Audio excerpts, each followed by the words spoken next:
اعوذ باللہ من الشیطان الرجیم بسم اللہ الرحمن الرحیم۔ درود و سلام ہو حضرت محمد مصطفیٰ صلی اللہ علیہ وآلہ وسلم پر، ان کی پاک آل پر، ان کے اصحاب پر۔ میں نوجوانان پی پی 90 کی طرف سے، تمام امیدواران کی طرف سے استعمال شدہ لفظ چھریک کی بھرپور مذمت کرتا ہوں۔ نوجوانان یعنی ینگسٹرز ہماری پوری قوم کا اثاثہ ہیں، اقبال کے شاہین ہیں، جو اس قوم کے معمار ہیں۔ نوجوانان اس قوم کا مستقبل ہیں، ان کے بارے میں عزت سے بات کی جائے، ان کو عزت سے پکارا جائے۔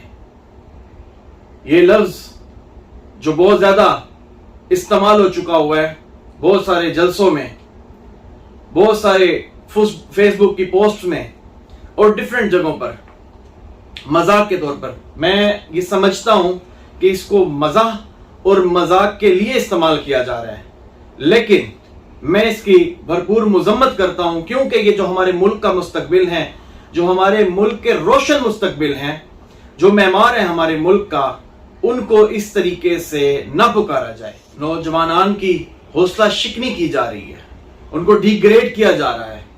پہلے بھی ہمارے علاقوں میں، خصوصی طور پہ ہمارے علاقوں میں اس بات کو مطلب وہ کیا جاتا ہے، ان نوجوانان کی حوصلہ شکنی کی جا رہی ہے، ان کو ڈی گریڈ کیا جا رہا ہے۔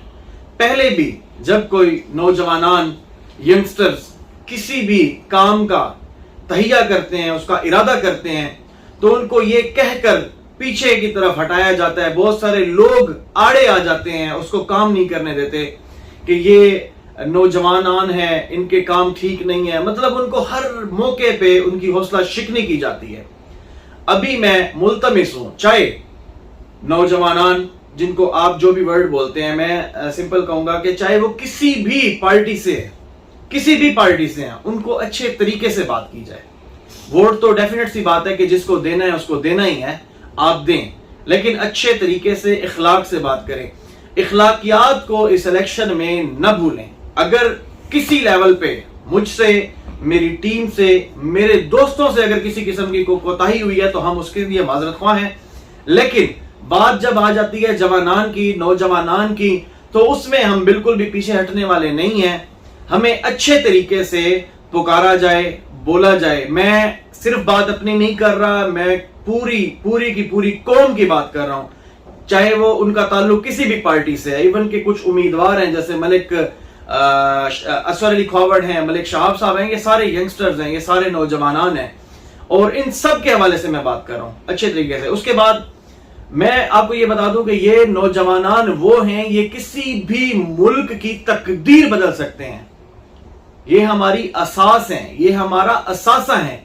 اس کے علاوہ قائد اعظم نے، محمد علی جناح صاحب نے ایک بات فرمائی تھی، ایک بات کہی تھی، جب انہوں نے دیکھا کہ میرے ساتھ زیادہ لوگ نوجوانان ہیں، جوانان ہیں، تو انہوں نے یہ بات کنفرم کر دی تھی۔ انہوں نے کہا ہے کہ اب اللہ کے سوا ہمیں کوئی بھی طاقت نہیں روک سکتی پاکستان بنانے سے، اور ایسا ہوا، یعنی کہ ینگسٹرز آگے آئے، کیونکہ بزرگ جو ہوتے ہیں ڈیفینیٹ سی بات ہے کہ وہ ہماری نوجوانان کی بیک پہ نہ ہو تو ہم کچھ بھی نہیں کر سکتے۔ ان کی دعائیں، ان کے دیے ہوئے حوصلوں سے جوانان کسی بھی ملک کی تقدیر بدل سکتے ہیں۔ تو میں دوبارہ سے ملتمس ہوں، اس بات پہ اتنا زور دینے کا مقصد صرف یہ تھا کہ جو اس ملک کا 70% ہیں، 65 سے 70%، یعنی کہ ینگسٹرز لوگ، تو ان کو عزت، احترام اور اچھے طریقے سے پکارا جائے، چاہے وہ کسی بھی پارٹی سے ہوں۔ باقی اختلافات جو بھی ہیں، آپ کے سیاسی اختلافات ہیں، ان کو گالی گلوچ میں، ان کو کسی بھی اور فورم پہ اس طریقے سے نہ لے کے آیا جائے کہ کل کو ان لوگوں کے ساتھ نہ بیٹھ سکیں۔ ہم سے اگر کوئی کوتاہی ہوئی ہے، کسی اور دوست سے اگر کوتاہی ہوئی ہے، تو ہم بھی معاف کرتے ہیں اور ہماری کوتاہیوں کو بھی معاف کیا جائے۔ میں اس امید اور اس یقین کے ساتھ کہ اللہ ہمیں سب کو ہدایت دے گا، ہم سب کو ہدایت یافتہ بنائے گا، مجھ سمیت۔ بہت شکریہ، جزاکم اللہ، خدا حافظ۔